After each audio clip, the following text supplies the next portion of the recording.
The Caucasian European Jews/Ashkenazis own some of the ghettos that the Black PPL and Latinos, Israelites, live in. This particular hood in NC has been passed around to different Jews over and over again. The people here have been forced to live in deplorable conditions such as burst pipe sewage coming out baths and carpet, roaches, and bed bugs. It has even been said that the companies who were sent to spray in the neighborhood made the problem. So the Jews who own the neighborhoods got companies to spray chemicals that attract more bugs. The owners have been promising to remodel the neighborhood since 2016, but till this day the neighborhood still hasn't been torn down and remodeled. All they've done was take out the carpet and put in hardwood floors so the mold can't come through. Keep in mind, all dark-skinned PPL are not Israelites, just transatlantic slave trade descendants all over the world. Some Israelites migrated to Africa and are still there, like the Cushites, Agbos, and some Bantus. But the main focus is the 12 lost tribes, not the Israelites who know who they are.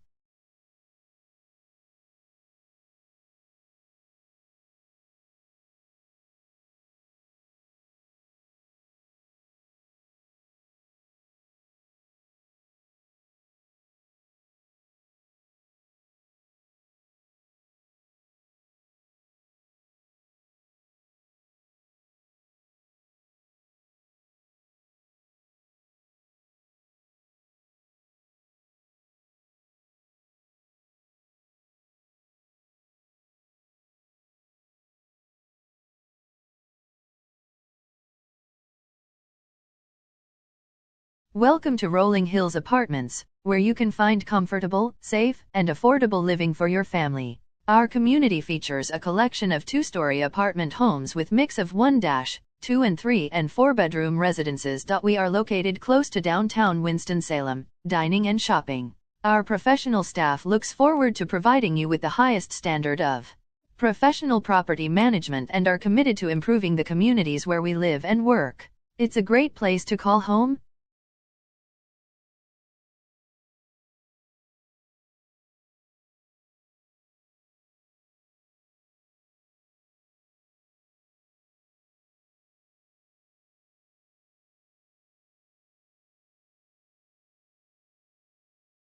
Stuart Heller founded Monroe Group Limited in 1982 with a management agreement for a single 81-unit affordable housing property.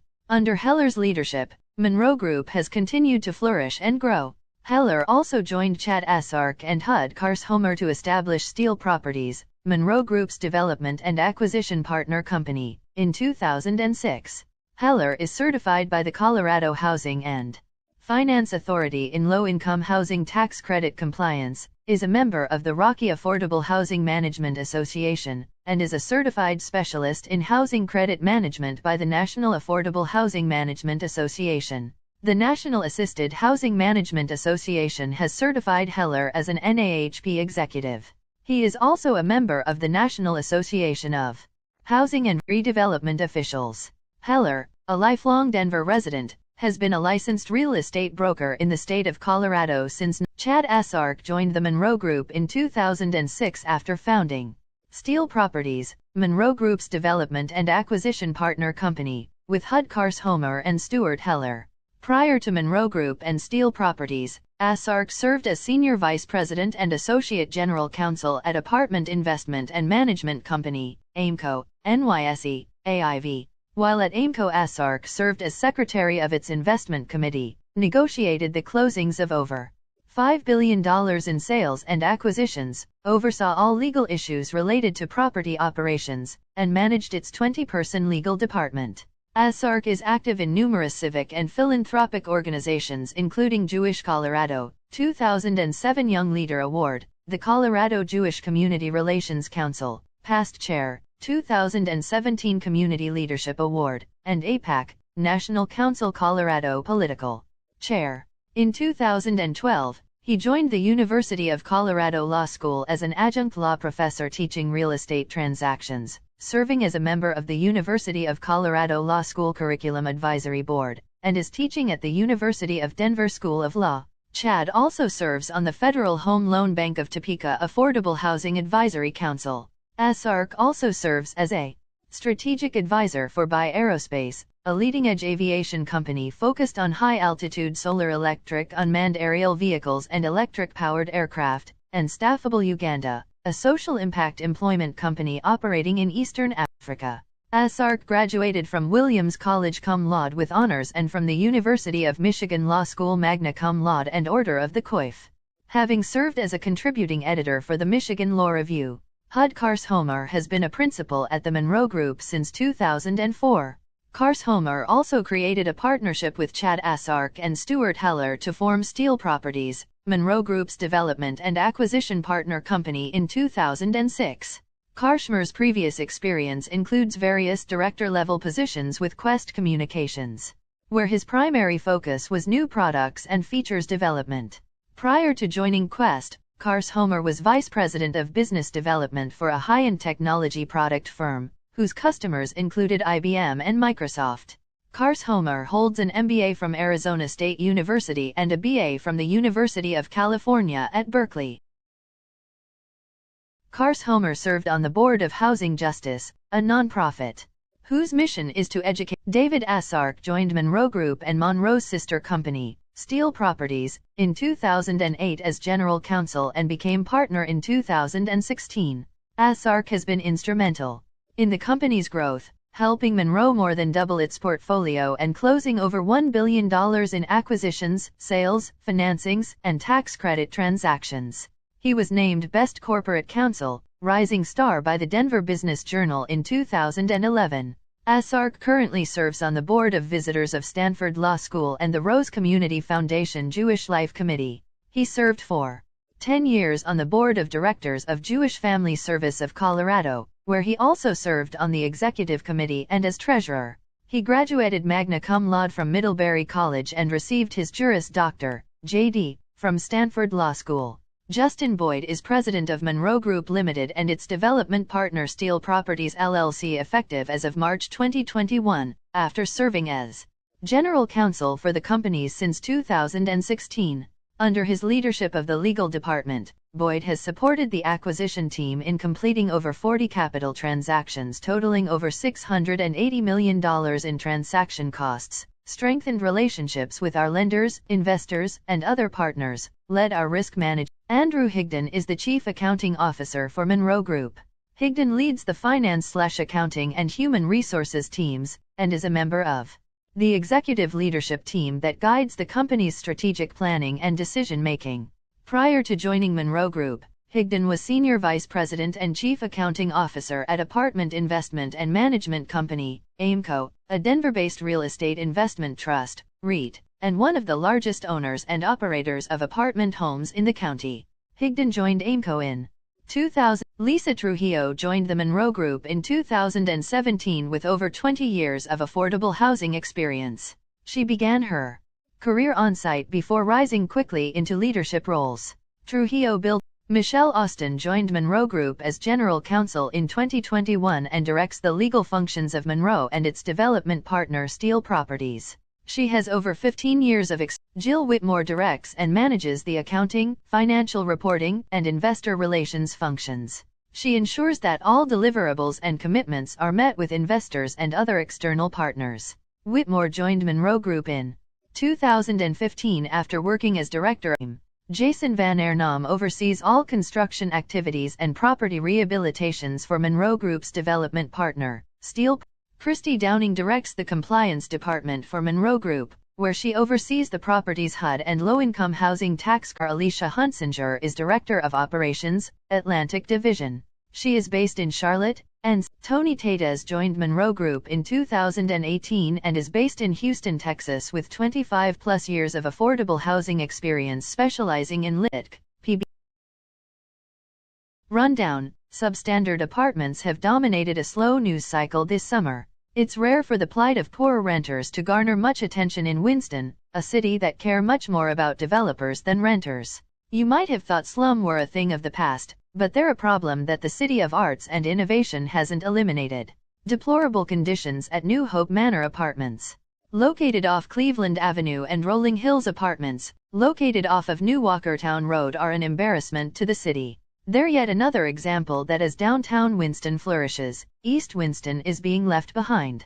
City leaders, to their credit, are searching for ways to improve conditions at both New Hope Manor and Rolling Hills. For the last 2 months, the city has aggressively inspected apartment units at both properties and found plumbing issues, insect infestation, bed bugs, and various other code violations. They have even moved some residents of Rolling Hills into new temporary apartments at the city's expense. But it's a shame that the city spent much of the last year trying to accumulate enough nuisance violations in order to close down Winston's last downtown strip club instead of addressing deteriorating conditions in the city's aging low-income apartments. City leaders share in a portion of the blame for the conditions at New Hope Manor and Rolling Hills. Let's not forget they approved the sale of both properties to the owners that they are now chastising.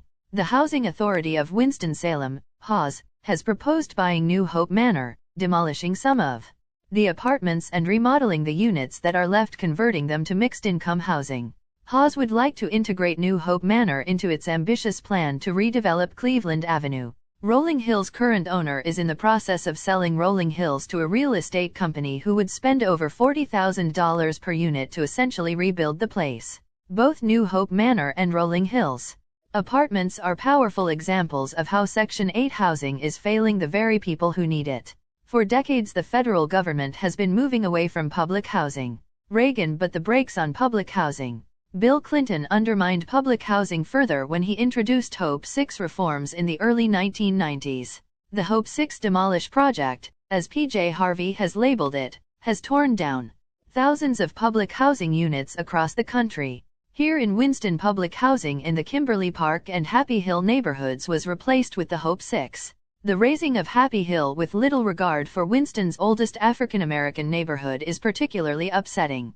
New Hope Manor and Rolling Hills apartments demonstrate that the private sector is happy to receive government funds and tax breaks, but don't ask them to care about low-income housing. HAWS has enthusiastically encouraged private sector ownership of low-income housing units. HAWS loves the market, but the market has let low-income renters in Winston down. Speaking of the market, New Hope Manor is owned by two stanch Republicans, Robert Crumley and Nathan Tabor. It's funny how the right stops complaining about big government when it's their turn to get generous government subsidies. Crumley and Tabor claim that they have tried to keep New Hope Manor apartments up to code.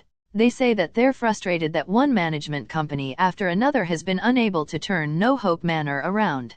I wonder how many times Crumley and Tabor have actually been to New Hope Manor? When is the last time either of them stepped foot on the property? Absentee ownership is a central problem, both at New Hope Manor and Rolling Hills. Rolling Hills is currently owned by the Aspen Company, located in New Jersey. If the full city council approves the sale of Rolling Hills, the apartments will be acquired by a real estate conglomerate based in Colorado. Low-income housing shouldn't be part of a large real estate conglomerate's portfolio. It should be community-owned and community-ran. The new owners of Rolling Hills are getting a complex assortment of financial incentives and guarantees, tax breaks, bonds, etc. They are pledging to rebuild and transform Rolling Hills. They have a powerful financial incentive to turn Rolling Hills. The Winston-Salem Police Department is seeking information about a Monday night shooting that left one person dead and 2 others injured. Police said that a family member tried to get Kelvin Raven James Jr., 23, to medical treatment following the incident at Rolling Hills Apartments on Farrell Court, but stopped at a nearby Wells Fargo to call 911 and request help. Police said James died at the scene. Additionally, police said 2 women, including a 16-year-old, were shot. Police said investigators did not believe they were targeted and did expect them to recover from their injuries. Investigators said there was a disturbance in a breezeway and the 2 females were unintentionally hit. According to Forsyth County Emergency Services, 2 ambulances and an EMS supervisor were dispatched to 750 Farrell Court on Monday. Assistant Chief Brian Gallimore said 2 patients were emergently transported with life-threatening injuries to the Atrium Health Wake Forest Baptist Health Emergency Department. According to data from the Winston-Salem Police Department, officers have received calls for service to Farrell Court 420 times. An apartment complex that City of Winston-Salem officials said had nearly 100 violations including pest infestations and raw sewage has been acquired in a $12.3 million deal. Officials from the Monroe Group, based in Denver, Colorado, announced Tuesday they also plan to renovate Rolling Hills apartments at 770 Farrell Court off New Walkertown Road. The renovations are expected to begin in January and be completed in about a year. The renovations will cost nearly $43,000 per unit and will include upgraded plumbing and sewer line repairs, new flooring, new exterior doors and a gate, company officials said. The 110-unit complex was built in 1971 and consists of low-income Section 8 housing. WXII first reported on issues at the complex in June, and Mayor Alan Joines said in July that former owner, the Aspen companies hadn't made nearly enough progress since a nuisance abatement complaint was filed in February. Joines also noted in July that Aspen was looking to sell the property. In October, City Council approved $7.5 million in tax-exempt bonds to help Monroe take over and renovate the property.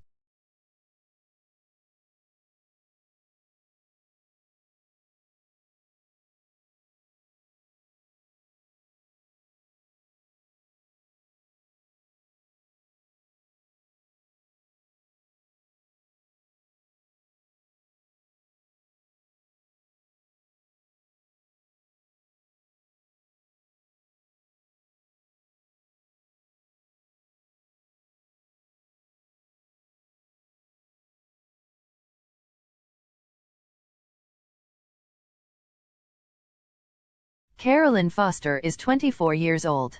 Her mother died in September, so now Foster is caring for her 6 younger brothers and sisters. All 7 of the Fosters live in a 4-bedroom apartment in Rolling Hills complex in eastern Winston-Salem. And since her mother's death, Foster said she has been dealing with problem after problem at the complex. In January, she found mold in her closet and her bathtub. They just came in and painted over it, Foster added. In April, the toilet and bathtubs backed up with sewage. It flooded my entire apartment, she said. We had to throw away a lot of stuff. It took them a week to come out. They took up the carpet, but for 2 weeks, my floor was just concrete. Foster's is not the only apartment that has had such problems, and residents say the management is not responding to their concerns. Chiquita Duncan lives upstairs from Foster. She's had similar problems in her apartment in the nearly 4 years she's lived at Rolling Hills. Her ceiling has fallen in, her bathroom flooded with sewage, and her electricity doesn't always work because of water damage. After the sewage came up, some plumbers came and put a camera down my toilet, she said. They said it's just broken up pieces of pipe.